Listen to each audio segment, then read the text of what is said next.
जय हिंद मेरे साथियों, welcome back to PDA classes. हम यहाँ आ गए हैं फिर से अपना एक नया वीडियो लेकर, और जिसमें हम पढ़ने वाले हैं हिस्ट्री। यस, जैसा कि मैंने आपको कहा था, मैं ये सीरीज कंटिन्यू लेके चलूंगा जब तक हमारी हिस्ट्री पूरी खत्म नहीं हो जाती। तो अभी तक हम लोग क्या देख चुके हैं? हम लोगों ने देखा था, हम लोग स्टार्ट किए थे मेडिवल हिस्ट्री, और मेडिवल हिस्ट्री में we have completed started also, this is the fourth one video, and we have completed Turk कर लिया था हम लोगों ने। और हम लोगों ने तुर्बन अरब अटैक हो गया था, हमारा त्रिपटाइल स्ट्रगल हो गया था।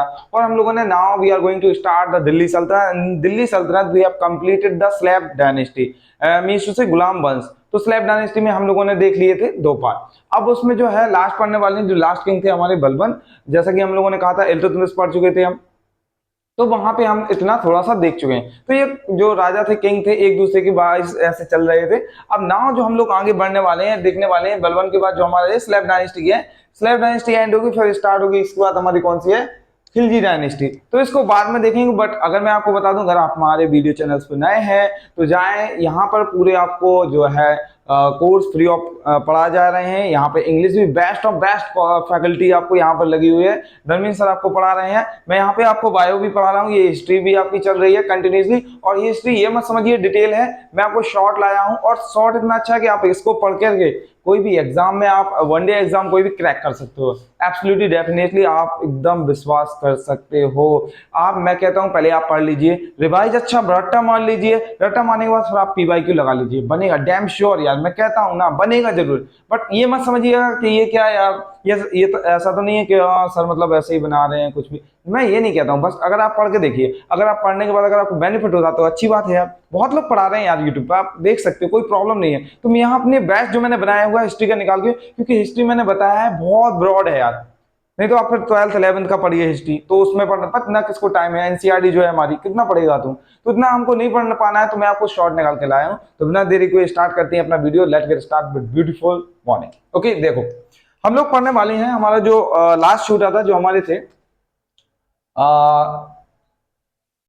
इल्तुतमिश। इल्तुतमिश के जो थे, हम लोगों ने देखा था इल्तुतमिश जो था उसके कितने, नसरुद्दीन शाह और हमारे एक और थे।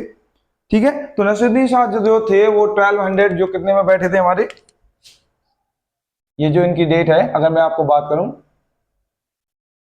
1266 में बलबन ये यहाँ पर था।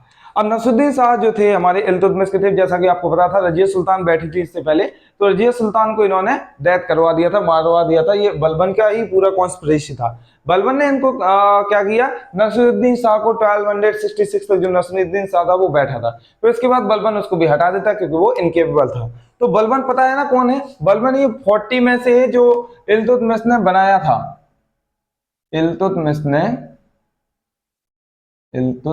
ने जो द 40 बनाया था, क्या द 40 तुर्क चहलगानी जो बताया था, तो ये वही था, याद रखना, उसी में से निकल के आया था। और मैं बता दूं ये थोड़ा सा ब्लैक कलर का था और थोड़ा सा हाइट बहुत कम, डिवाफ टाइप का था, नाटा टाइप का था, और इसका रेड कलर का मुंह था। तो जब ये इसका थोड़ा सा ऐसा आता है कि बहुत ही ये दिखने में भद्दा लगता था, क्रूप लगता था। तो जब भी कोई इसको हंस देता था इसके ऊपर, तो इतना ज्यादा क्रूर था कि उसको अपने सजा देता था, इतनी तेज दंड देता था कि एक इनके टाइम पे कोई औजार चलते थे तो उनकी गर्दन को सर से धड़ से अलग कर देते थे। ठीक है, ऐसे चलता था। तो ये बहुत ज्यादा ब्लड एंड आयरन की पॉलिसी चलाई इसने। तो इसको देखने वाले हैं, देखो तो स्टार्ट करते हैं। इसको सबसे पहले उलूग खां का टाइटल दिया गया। ठीक है, उलूग खां का टाइटल पूछ लेगा आपसे किसको दिया गया, तो बलबन को। According to him sultan was the god shadow, जिल्ले इलाही। इसको जिल्ले इलाही कहा गया था कि इसलिए क्योंकि ऐसा कहते थे कि इसने खुद अपने आप को कह दिया था, भाई देख लो कि मैं कौन हूं, मैं खुदा की परछाई हूं, मैं ईश्वर की परछाई हूं, ऐसा इसने कहा था। जिल्ले इलाही का मतलब क्या होता है? God, shadow of God. Minded, ये वर्ड याद रखना, यही इंपॉर्टेंट है। ऐसे ही पूछेगा जिल्ले इलाही का मतलब क्या है, तो shadow of God. Okay, God shadow. फिर निब्यावत ए खुदाई। ठीक है, इसने निब्यावत ए खुदाई भी चलाई थी, आपको ये भी याद रखना है। आगे देखेंगे सेकेंड इल्बरी ट्राइब, ये सेकेंड इल्बरी ट्राइब से था, याद रखोगे। आगे देखते हैं ब्रोक द 40, इसने द 40 जो था, जो 40 लोगों का जो ग्रुप था, 40 लोग जो स्लेब थे, इसको मरवा दिया। इसको मालूम था कि जैसे मैं निकल के आया हूं इनमें से और कोई भी निकल के आ सकता है, तो इसलिए इसने उसको पूरे 40 को मरवा दिया। Introduce the Navroz Persian festival, जो पर्सिया का एक फेस्टिवल था नवरोज, उसको इंट्रोड्यूस कराया। ठीक है, फैक्ट पढ़ते जाओ। इसने अपने आप को कहा क्या, नसीर उल मोमिन। नसीर उल मोमिन का मतलब लिख लो, खलीफा राइट हैंड। इसने खलीफा का राइट हैंड बताया अपने आप को। अब जैसा कि मालूम है कि जितने सारे इंडियन मुस्लिम है कि सऊदी अरबिया जो होता है उसका जो शरीयत लॉ होता है उसको फॉलो करते हैं। तो ये क्या था, ये अपने आप को जो भी परमिशन लेते थे, ये अगर इनको सुल्तान बनना है, कुछ भी करना है, तो खलीफा की परमिशन लेते थे। खलीफा किसको कहते हैं, खलीफा उसको कहते हैं जो सबसे सुप्रीम होता है इस्लाम का, तो उसको मानते। तो इसने खलीफा से जो था इसको कह दिया कि मैं कौन हूँ, नसीर उल मोमिन हूँ, यानी खलीफा का राइट हैंड हूँ। सभी को अपने टाइटल लिया इसने अपने आप से। सेपरेट दीवान अर्ज फ्रॉम दीवान बिजारत, या इंपोर्टेंट है, ये मोस्ट इंपोर्टेंट याद रखना, जिस पे टिक लगा रहा हूं ये तो इंपोर्टेंट है। ठीक है, बाकी आप ये इंफॉर्मेशन याद कर सकते हो, बट आपको ये याद रखना है कि सबसे इंपोर्टेंट हमारा क्या है, ये कि इसने दीवान अर्ज, जो अर्ज था, अर्ज इसको क्या बोलते हैं, मिलिट्री डिपार्टमेंट, मिलिट्री। दीवान बिजारत यानी फाइनेंस डिपार्टमेंट, इन दोनों को अलग कर दिया था। पहले कंबाइन थे, इसको अलग कर दिया। फिर follow the blood and iron policy, मैंने बताया था, तू हंसा तो मरा। मैं अपने दरबार में कैसा भी आ सकता हूँ। ऐसा कहा जाता है कि कभी कभी क्या होता था, इतना पागल टाइप का था कि बिना कपड़ों के अपने दरबार में चला जाता था। मीन्स टू से भाई ऐसा है, गारमेंट पहने लेता था। अब ये मत समझना कि बिना कपड़ों को मतलब बिल्कुल कुछ नहीं। तो ये मतलब कहने का ऊपर कुछ नहीं पहना, सीधा निकल आया। कभी चप्पल नहीं पहना, शूज नहीं पहना, ऐसे ही चला आया। कभी ताज भी नहीं रखा। तो ये जैसा चाहता था मन से आ जाता। और कोई अगर हंसा तो उसको खत्म कर देता था। तो ब्लड एंड आयरन पॉलिसी किसने चलाया, याद रखना, ये हमारे भाई थे बलबन, बलबन जी। इंट्रोड्यूस सजदा एंड पैबो सिस्टम। अब सजदा आप जानते हो क्या कहलाता है। सजदा का मतलब मैं यहाँ पे अगर आप चाहो तो लिख सकते हो लेटना, हिंदी में लिख लो लेट कर पैर चूमना। ठीक है, लेटना। और पैबोस का मतलब है किसिंग ऑफ हैंड, किसिंग, यहां लिख दे रहा हूं मैं, ऐसे देखो, यहां लिख दो, किसिंग ऑफ हैंड। यानी कि इसने सजदा और पैबो सिस्टम अपने लिए खुद चलवाया था। जो ज्यादा लोग मतलब अगर उसको रिस्पेक्ट देना है तो वो सजदा करते थे, लेटकर पैर चूमते थे। और जो ज्यादा अगर मतलब जो हाई लेवल का थोड़ा सा उसको देना तो मतलब कहने का किसिंग हैंड करते थे, पैबोस। तो सजदा पैबोस सिस्टम ये भी मोर इंपोर्टेंट है, आपको ये भी हाईलाइट रखना है।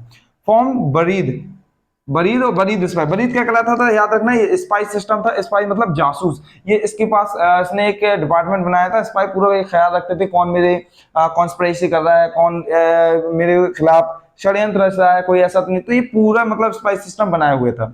आगे, the last ruler of slave dynasty is Qaiqabad, killed by Jalaluddin Khilji, end of slave dynasty. Last जो रूलर था अगर मैं बात करूं तो केकुबाद था, जो कि जलालुद्दीन खिलजी ने उसको मार दिया था। ऐसे करके जो है हमारी स्लेव डायनेस्टी जो है वो एंड हो जाता है। बात समझ में आई। ये था थोड़ी सी कहानी जो हम लोगों ने देखी, किसकी, जो हमारी थी हमारी स्लेव डायनेस्टी की। स्लेव डायनेस्टी में हम लोगों ने इतना देखा। और स्लेव डायनेस्टी के बाद अब हम लोग अपनी स्टार्ट करेंगे खिलजी डायनेस्टी। और खिलजी डायनेस्टी में हम लोग क्या देखने वाले हैं, खिलजी डायनेस्टी में सबसे पहले हमारे आएंगे जलालुद्दीन खिलजी। और जो खिलजी डायनेस्टी आपको पता होगा 1290 से 1320 तक चली हुई है। ठीक है, तो ये अब हम लोग स्टार्ट करने वाले हैं बिना देरी किए हुए। सो पढ़ते हैं अपना जो चैप्टर है, चलो स्टार्ट करें। खिलजी डायनेस्टी मैंने बताया। तो अब देखो जलालुद्दीन खिलजी ने किसको मार दिया, हमारा केकुबाद थे वो एंड हो गए। अब जलालुद्दीन खिलजी आ गए। तो ये खिलजी डायनेस्टी कैसे, याद रखना, ये पूरा दिल्ली सल्तनत चल रहा है। दिल्ली सल्तनत मैंने बताया था कब से कब तक स्टार्ट हुई थी, तो आपको वो भी याद रखना है। सारा एम्पायर 1206 से 1526 तक। तो अभी अपना कहां तक आ गई, 1290 से 1320, क्योंकि 1290 तक ये स्लेव डायनेस्टी चली, जिसमें हम लोगों ने 3 किंग पढ़े, मोस्ट किंग पढ़े थे। तो बहुत सारे इतने नहीं पढ़ने हैं, बस मोस्टली पढ़ने। अब स्टार्ट करते हैं जलालुद्दीन खिलजी। तो जलालुद्दीन खिलजी का टाइम पीरियड देखो 1290 से 1296 तक, यानी कि ओनली 6 ईयर रहा, 6 ईयर। फिर first sultan so benevolent attitude toward the Hindus. देखो याद रखना, मोस्ट इंपोर्टेंट है। बेनेवलेंट का मतलब होता क्या, दयालुता, दयालु। ये पहला ऐसा किंग था जो इसने बेनेवलेंट एटीट्यूड यानी अच्छा खासा एटीट्यूड दिखाया था हिंदू के प्रति। बाकी जितने आ रहे थे सब लोग कैसा कर रहे थे, ज्यादातर ब्लड एंड आयरन पॉलिसी कर रहे थे टॉवर्ड द हिंदू। बट ये इतना अच्छा था कि सब लोगों को एक रोज एक कहने का मतलब एकता से, यूनिटी से देखता था। नेक्स्ट वन, स्टेट, इसने कहा था कि state should based on billing of support of people. इसने ये कहा था कि जो हमारा स्टेट हो यानी कि जो हमारा राज्य हो वो किसके एक सपोर्ट ऑफ किसके, लोगों के ऊपर होने चाहिए। कहने का मतलब अगर पॉपुलेशन अगर मान लो हिंदूज की ज्यादा है या मुस्लिम की ज्यादा है, जिसकी भी हो, उनके बिल पे बेस होना चाहिए। ऐसा नहीं कि हम लोग उनके ऊपर थोप दें, मुस्लिम धर्म थोप दें, हिंदू धर्म थोप दें, नहीं, जो जैसे लोग हैं उनको वो फॉलो करना है। तो इन्होंने अब सबसे अच्छा ये काम किया था, तो याद रखना। तो ये कैसे, एडॉप्ट द टॉलरेंस पॉलिसी, देखो बात वही आ गई, इसने टॉलरेंस पॉलिसी यानी सहिष्णुता हिंदी में बोलते हैं, उसकी पॉलिसी अपनाई, प्रेम भाव वाली। Murdered by son in law 1296 Alauddin Khilji, याद रखना 1296 में इसका मर्डर कर दिया, इनका मर्डर कर दिया गया था दामाद ने, जिसका नाम था अलाउद्दीन खिलजी। मूवी तुम लोगों ने देखी है ना, पद्मावत, ठीक है, जिसमें आपको मालूम होगा जो रणवीर कपूर है वो बना हुआ था, रणवीर सिंह, सॉरी, रणवीर सिंह बना हुआ था क्या अलाउद्दीन खिलजी। तो उससे ही आप देख लो, तो वहां पे जो एक उनके जो ये रहते हैं फादर इन लॉ, उसको वो मार देता है जब वो गिफ्ट करता है मलिक काफूर को, जब लाता है। आप लोगों ने आई होप देखी होगी, तो उससे कनेक्ट करो, आपको दिमाग में लगेगा। अब आती है बात अलाउद्दीन खिलजी की। अलाउद्दीन खिलजी वही है जो रणवीर सिंह बना हुआ था 1296 से 1316 तक, इतना ये रहा। अनाउंस हिमसेल्फ सुल्तान, सबसे पहले इसने सुल्तान का टाइटल लिया विदाउट खलीफा परमिशन। याद रखना, इसने खलीफा की तो सुनी नहीं, खलीफा बोले है होगा कोई खलीफा, इतना ज्यादा ये कैसा था, मतलब बहुत ज्यादा खूंखार टाइप का था। आप लोगों ने देखा होगा आयोग, तो उसका कैसा एटीट्यूड था, ये थोड़ा सा झलक था उस टाइम पे, उसमें मूवी में बताया गया है। पॉलिसी इसने बेनवोलेंट ली थी, बेनवोलेंट मतलब दोस्त भाव खतरनाक वाली पॉलिसी। ये बेनेवोलेंट थे, ये मेलवोलेंट, ये दोनों अपोजिट है, मेलवोलेंट बेनेवोलेंट, तो आप ऐसे इंग्लिश भी याद कर सकते हो। इसने बंद कर दिए थे क्या, वाइन्स, फेस्टिवल्स, मैरिज, ये सारी चीजें इसने बैन लगा दी थी। कहने का मतलब ये जो था, देखो ये थोड़ा सा आप ऐसे नहीं कह सकते ये गलत था। मैं ये ना सपोर्ट नहीं कर रहा हूँ इसका, अलाउद्दीन खिलजी का, ना किसी चीज से, बट ये इसका सोचना था कि फालतू की चीजें जो होती हैं, कहने का मतलब जो कॉस्टली होती हैं, यहाँ तक कि इसने मैरिजों पे जो और शोर शराबा किए जाते हैं उस पर भी बैन कर दिया था। इसने कहा था कि मैरिज जो होगी मेरी परमिशन के खिलाफ नहीं होगी, पहले मुझे बताया जाएगा, मुझे अच्छा लगेगा तब मैरिज होगी, ठीक है ना। तो क्योंकि ये सोचता था मैरिज तो होगी बट उसमें फिजूल खर्चा नहीं होगा, इसका ये मानना था। तो फेस्टिवल्स पे भी ये, जैसे कि हमारे यहाँ दीपावली मनाई जाती थी, दिवाली मनाई जाती थी, होली मनाई जाती थी, तो उन पे भी बैन लगा दिया। और सारे लोगों को लगा कि हाँ ये गलत कर रहा है, गलत तो था, ये तो सच्ची बात है, लेकिन उसका ये सोचना था कि मेरा जो स्टेट है कैसा हो, स्टेट जो होना चाहिए ज्यादा खर्चीला ना होना चाहिए, ठीक है। देखो कई सारे आप लोग मुझसे सपोर्ट भी कर सकते हैं, कई सारे आप लोग अपोजिट है, तो मैं इसको सपोर्ट नहीं कर रहा हूं। मैं ऐसा सोचता, इसका ये सोचना था, मैं अपने हिसाब से नहीं बोल रहा हूँ, इसका सोचना था, थिंकर्स ने ऐसा बताया, मैंने इसको पढ़ा है तो आप लोगों को बता रहा हूं। आगे देखो, सेपरेट रिलीजियन फ्रॉम पॉलिटिक्स, सबसे इंपॉर्टेंट बात ये आपको याद रखनी है, इसने धर्म को राजनीति से अलग किया था, सबसे इंपॉर्टेंट बात। और आज आप देख रहे हो कि कोई भी चीज हो, गवर्नमेंट ज्यादा जितर होती है तो प्रॉब्लम ये करती है कि पॉलिटिक्स और रिलीजन को साथ में मिला देती है, ऐसा नहीं होना चाहिए, क्योंकि हमारा जो धर्म है वो पर्सनल फीलिंग है हमारी, और पॉलिटिक्स क्या होती है हमारी, राजनीति होती है, वो अलग चीज है। तो इसलिए दोनों सब्जेक्ट अलग होने चाहिए। आगे प्रोक्लेम इसने किनशिप नोज नो किनशिप, कहने का मतलब इसने ये पॉलिसी चलाई थी कि राजा का कोई रिश्तेदार नहीं होता। इसका मतलब क्या है, किंगशिप नोज नो किंगशिप, यानी राजा का कोई रिश्तेदार नहीं, अगर कोई भी आएगा अगर उसने गलती की है सेम पनिशमेंट उसको भी दी जाएगी। तो ये इस टाइप की इसकी पॉलिसियां थी। और देखेंगे वर्नी राइटर थे, इन्होंने लिखा था तारिक ए फिरोज शाही, इनकी बुक है, याद रखना, इन्हीं के टाइम पे लिखी गई थी। जियाउद्दीन बर्नी पूरा इनका नाम है, जियाउद्दीन बर्नी, तो जी बर्नी कर सकते हो आप लोग, जियाउद्दीन बर्नी, इन्होंने तारीख ए फिरोज शाही लिखी है। आगे पोएट थे अमीर खुसरो, मीर हसन दहलवी, अमीर नहीं ये मीर हसन दहलवी है, मीर हसन दहलवी, ये कुछ इनके टाइम के पोएट थे। ही वॉज इलिटरेट, देखो भाई ये इलिटरेट था, अनपढ़ था, ठीक है, इलिटरेट था, इसके बावजूद भी इसने कई सारी अच्छी पॉलिसियां भी चलाई थी, तो आपको याद रखना है। आगे देखते हैं, टाइटल इसने सिकंदर आजम का टाइटल लिया था, इंडियन सिकंदर इसी को कहते हैं। अगर आप बात करेंगे who was the Indian Sikandar, तो Alauddin Khilji was the Indian Sikandar. आगे देखो, खुसरो को इसने टाइटल दिया था, जो ये हमारे अलाउद्दीन खिलजी थे, इन्होंने टाइटल दिया था पैरट ऑफ इंडिया, और पैरट ऑफ इंडिया का टाइटल किसको दिया था, खुसरो को। तो और इन्होंने एक बुक भी लिखी थी जिस बुक का नाम था खजान उल फुतूह, जिसमें क्या है, ये पूरी फाइट मिलती है किसकी, अलाउद्दीन खिलजी की फाइट मिलती है पूरी इसमें। तो याद रखना, ये थोड़ा सा आपको इंफॉर्मेशन देने के लिए मैंने लिख दिया है, ठीक है। खजान उल फतूह में पूरा कनक्वेस्ट, पूरी फाइट्स मिलती हैं किसकी, हमारी अलाउद्दीन खिलजी की। आगे देखें, स्लैब्स का कौन थे? मलिक काफूर। मलिक काफूर कौन था मैं आपको बता दूं, ये भी एक स्लैब था, ये स्लैब था और इसको ये अलाउद्दीन खिलजी इसको खरीद कर लाया था। पहले ये चलता था, स्लैब कैसे खरीदते थे, क्योंकि पूरी डायनेस्टी जो थी स्लैब थी, ये चली आ रही थी, तो वही सिस्टम ये फॉलो कर रहे थे। भले ही थोड़ा सा बदल गई, खिलजी डायनेस्टी आ गई, बट ये अभी सिस्टम वही चल रहा था स्लैब का। तो ये भी स्लैब था इसका। और ये आप कह सकते हो मलिक जो काफूर था, ऐसा कहते हैं ये थर्ड जेंडर था, ठीक है ना, ऐसा। आगे देखो, और यही जो मलिक काफूर था साउथ इंडिया जो था एनेक्स करता है, यानी साउथ इंडिया में अपनी पकड़ बनाता है। साउथ इंडिया में अभी तक कोई वहां जा नहीं पाता है, बट ये साउथ इंडिया में जाकर काफी सारे राज्य को जीतता है। तो मलिक काफूर इसकी बहुत हेल्प करता है, ठीक है। नेक्स्ट 1303 में राजा रतन सिंह ऑफ चित्तौड़, चित्तौड़ के जो राजा रतन सिंह थे, आप लोगों ने देखा होगा उस मूवी में जो पद्मावत थी, तो उसमें 1303 में ये अलाउद्दीन खिलजी इनको मार देते हैं, ठीक है। जब मार देते हैं तो उनकी जो वाइफ होती है रानी पद्मावती और अदर वुमेन्स जो होती हैं, तो जब उनको ये अटैक करने के लिए जाते हैं, उनको पकड़ने के लिए जाते हैं अलाउद्दीन खिलजी, तो ये क्या होता है, जौहर हो कर लेते हैं। जौहर मतलब जानते क्या होता है, बर्न कर लेना अपने आप को जलती हुई आग में। तो ये जौहर सिस्टम बहुत खतरनाक था, ठीक है, तो उसको याद रखना है।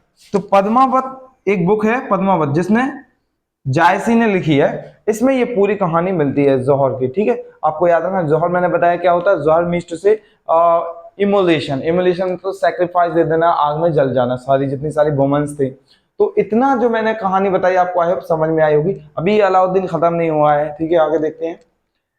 डिफीट मोर टाइम मंगोल्स, याद रखना सबसे ज्यादा अगर मंगोलों का अटैक हुआ है तो अलाउद्दीन के खिलजी के टाइम पर, क्योंकि आप लोग जानते हो मंगोल कहाँ है, चाइना के ऊपर, ठीक है। अगर मैं आपको नक्शा बनाऊं थोड़ा सा, देखो यहाँ थोड़े से देखेंगे,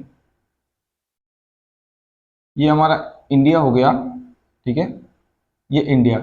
और इंडिया के इस साइड अगर आप लोग देखोगे तो ये हमारा नेपाल है, और यहाँ पे ये चाइना हो गया, और चाइना के ऊपर यहाँ मंगोल है, ये मंगोल है, ये चाइना है, ये नेपाल है, ये इंडिया। तो यहाँ जो मंगोल थे सबसे ज्यादा ऐसे अटैक करते थे हम लोगों के ऊपर, यहाँ पे बहुत ज्यादा। और दिल्ली आप लोग जानते हो, यहाँ पर दिल्ली अपना ऐसे अटैक हो रहे थे। तो सबसे ज्यादा अटैक इनके ही टाइम पे, अलाउद्दीन खिलजी के टाइम पे हो रहे थे, मोर टाइम अटैक हुआ। फिर अगर क्वेश्चन सबसे एक सीरियस में क्वेश्चन पूछा गया, मोस्ट इंपोर्टेंट क्वेश्चन, ये वाला हाईलाइट कर लो, Ravi river between the Delhi and Mongol. Question पूछा था कि बता दो कौन सी ऐसी नदी थी जो दिल्ली सल्तनत और मंगोलों के बीच में थी, तो रावी रिवर थी। कौन सी? रावी रिवर, याद रखना, रावी, यहां लिख लो, रावी नदी।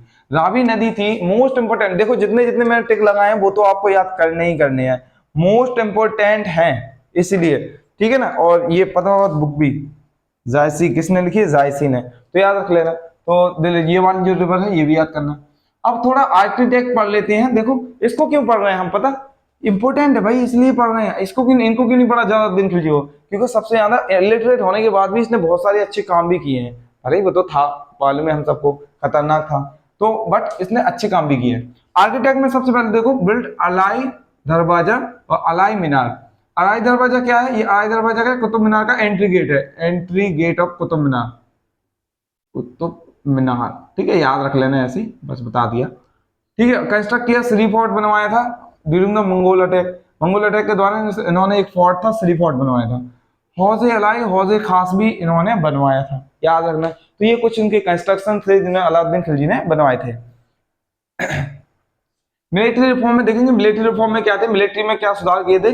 So first sultan large permanent stand army, याद रखना। अभी तक जितने सारे किंग्स आए थे दिल्ली सल्तनत में, there is no one who has the permanent large standing army, but there is only the king that is name Alauddin Khilji that has the large and permanent army. So you have to be minded, if the question is asked who has the Delhi Sultanate first time large permanent standing army, then you should say it is only the one Alauddin Khilji. Minded? And also paid in cash. ये cash में देते थे, cash. अभी तक cash system किसी ने दिया था, या तो ऐसा करते थे अगर जिसके पास आर्मी है या कोई अगर सर्विस में आ रहा है, हमारी भर्ती हो रहा है, तो उसको कह देते जाओ हमने आपको 10 बीघा जमीन दी या 2 एकड़ जमीन दी। ऐसे टाइम पे कोई यूनिट नहीं थी, बट ऐसे खेत बता देते थे कि आपको इतना फील्ड दिया हमने। There is no cash system, but in the time of the Alauddin Khilji he got the large permanent standing army and also paid in cash. So you have to be remind और माइंड इट दिस क्वेश्चन और this point, ठीक है। So large permanent standing army थी और paid cash देते थे, cash जो थे पैसे थे वो कैश में देते थे। आगे फॉर्म चेहरा सिस्टम एंड दाग सिस्टम, मोस्ट इंपोर्टेंट सिस्टम। चेहरा दाग सिस्टम पूछा जाएगा, किसने स्टार्ट किया था? तो हमारे अलाउद्दीन खिलजी। अब चेहरा सिस्टम क्या है? ये सोल्जर आइडेंटिफिकेशन है, और दाग सिस्टम ब्रांडिंग हॉर्स। कहने का मतलब जैसे हम लोग किसी कॉलेज में एंट्री लेते हैं, यूनिवर्सिटी में लेते हैं, तो वो आइडेंटिटी कार्ड बनाते हैं कि नहीं? आपको आइडेंटिटी कार्ड लगा के जाना होगा। सो सेम वे में चेहरा का मतलब क्या होता? चेहरा, चेहरा सिस्टम में एक मास्क होता था, वो लगा लेते थे जो सैनिक रहते थे उनके। तो बता, आप लोगों ने ओल्ड मूवी में देखा होगा, तो मास्क लगाते थे चेहरा वो लोग। तो वो एक सोल्जर की आइडेंटिटी थी कि हमारे सोल्जर है ये, कहने का मतलब अलाउद्दीन खिलजी के सोल्जर है। तो ऐसा सिस्टम था। और दाग सिस्टम क्या था? हॉर्स को ब्रांड करना, मतलब किसी चीज से हॉर्स को कोई पट्टा थप्पा लगाते थे, तो ये सेम वे में आपको याद रखना, ब्रांडिंग हॉर्स था। लैंड कैसी थी? लैंड को बताऊं, first ruler fix the land revenue in cash. ये पहला जो रूलर था जिसने क्या किया था, लैंड रेवेन्यू का जो था फिक्स कर दिया था कैश में। ठीक है, लैंड रेवेन्यू लेगा, बता दिया था उसे, कैश में लेंगे हम, ऐसा इसने इन्होंने फिक्स कर दिया था। First ruler to order measure land, पहला सुल्तान थे ये, पहले सुल्तान थे जिन्होंने कहा था कि हम जो है मेजर करेंगे, लैंड को मापेंगे। जो यूनिट बनाई थी ये क्या है? बिस्बा। बिस्बा क्या है? मेजरमेंट यूनिट, ध्यान से लिख लेना, मेजरमेंट यूनिट। ठीक है, बात समझ आई? सो व्हाट इज बिस्बा पूछेगा, किसने स्टार्ट किया था? सो ये अलाउद्दीन खिलजी, और ये लैंड मेजरमेंट यूनिट है, याद रखोगे? ओके। ग्रहीचरी टैक्स 1/5 ऑफ द प्रोडक्शन, ये इन्होंने यहां तक कि ऐसा बोला जाता है, देखो ये तो कर ही दिए थे, कहां गए हमारे वाइन्स, फेस्टिवल, मैरिज, इन सब पे टैक्स लगा दिया था पहले तो भाई इसने। इन्होंने जब टैक्स लगाया, फिर उसके बाद ग्रही उचरी, यानी कि जो चारा चरने जाती थी उनकी गाय जो थी, जितनी सारी गाय थी, काऊ हो गए, बफेलो हो गए, जब वहां जाते तो 1/5 प्रोडक्शन टैक्स लगा दिया। ठीक है, इतना ज्यादा लोगों के ऊपर पाबंदियां थी, तो इस टाइम पे इन्होंने बहुत ज्यादा, मतलब कहते हैं अच्छा खासा इकोनॉमी थी, जब इतना टैक्स लेंगे तो इकोनॉमी तो होगी ना, ऑब्वियसली बात है। सो ये थे हमारे कुछ पॉइंट जो आपको लिखने थे। अब मार्केट को थोड़ा सा देख लेते हैं, मार्केट सिस्टम कैसा था। मार्केट सिस्टम में क्या किया था इन्होंने? Separate market in 4 part, market को 4 पार्ट में डिवाइड किया था। कौन कौन से थे हमें वो नहीं पढ़ना है, इतने इंपॉर्टेंस नहीं है, बट आपको याद रखना है। ठीक है, तो मार्केट को इन्होंने 4 पार्ट में डिवाइड किया था। तो ये थी जो कहानी पूरी जो अलाउद्दीन खिलजी की। आई होप जितने मैंने पॉइंट लिखे हैं एटलीस्ट 10 और 15 पॉइंट बीच में होंगे, तो ये इंपॉर्टेंट रखनी हो। जितने मैंने स्टार मार्क लगाए ये तो आपको भूलना नहीं है, याद रखना। ठीक है, जैसे मिलिट्री रिफॉर्म में ये दोनों पॉइंट इंपॉर्टेंट हैं। ये यहाँ पर हमारे हुआ मेजरमेंट यूनिट बिस्बा, यही डायरेक्ट क्वेश्चन पूछेगा, बिस्बा क्या है, किसने स्टार्ट किया? तो पहले तो आप बताओगे मेजरमेंट सिस्टम, और किसने स्टार्ट किया? हमारे अलाउद्दीन खिलजी ने। माइंडेड? फिर पूछेगा तारीख फिरोज शाही, ये बुक्स बहुत पूछता है, याद रखना। तारीख फिरोज शाही किसने लिखी थी? बता दो ना भाई, सीधा बर्नी। सीडीएस में और एनडीए में ये सीधे क्वेश्चंस आए हैं, ये वाले सीधे एनडीए में, और आपके एसएससी वगैरह में ये डायरेक्टली क्वेश्चंस आती है सीधे to and through. Firoz Shah कौन थे? अमीर खुसरो की कौन सी बुक थी? जैसे हमने बताया Khazainul Futuh, conquest of the Alauddin Khilji, ये सारी मिलती है, आपको याद रखनी है, ये इंपॉर्टेंट है। अब लास्ट में लास्ट पॉइंट जो है आपका बचा हुआ है, last ruler of Khilji dynasty was Khusro Shah Khilji. Khusro Shah Khilji हैं, और ये थे जो last ruler of Khilji dynasty. ऐसे करके जो हमारी डायनेस्टी खिलजी डायनेस्टी वो खत्म हो जाती। और एक पॉइंट सबसे इंपॉर्टेंट, ये मैंने बताया था, ये सबसे क्या थी? शॉर्ट टाइम डायनेस्टी थी, मतलब कम समय के लिए रही। देखो कितना रही है, 90 से रही है 20, यानी 30 ईयर, केवल और केवल 30 साल रही है, 30 ईयर। और सबसे ज्यादा कौन सी रही है हमारी? पता है ना, तुगलक डायनेस्टी। तो ये सबसे कम रही है तुगलक डायनेस्टी जाना। तो ये थे हमारे कुछ पॉइंट जो मैंने आपको बताए। आई होप आपको मजा आया होगा। जो नोट है मेरे यहाँ पे मैं लिखे हुए थे, मैं ज्यादा नहीं, एक वीडियो में एक डायनेस्टी खत्म कर रहा हूँ। पिछली डायनेस्टी हमने स्लैब किया, स्लैब का कुछ पार्ट था यहाँ कर लिया, और ये हमारी यहाँ पे एंड हुई पूरी खिलजी डायनेस्टी। अब तुगलक डायनेस्टी आएगी, फिर ऐसे करके हम सैयद पढ़ेंगे, फिर लोधी पढ़ेंगे, ऐसे करके दिल्ली सल्तनत हमारी खत्म हो जाएगी। एटलीस्ट मैं आपको मिडिवल हिस्ट्री बता दूं कितना रहेगा, लगभग आपका 20 से 25 वीडियोस रहेंगे, और पूरी आपकी डायनेस्टी जो है खत्म हो जाएगी, और ज्यादा लेंथी भी नहीं रहेंगे, इतना रहेंगे। सो आई होप आपको मजा आया होगा। बस मिलते हैं हम लोग नेक्स्ट वीडियो में। जब तक बस आपको करना क्या है, अगर अच्छा लगे तो भाई यार शेयर, अपने दोस्तों के साथ शेयर जरूर करें, और लाइक कमेंट करते रहें। जब तक मिलते हैं नेक्स्ट वीडियो में। जय हिंद।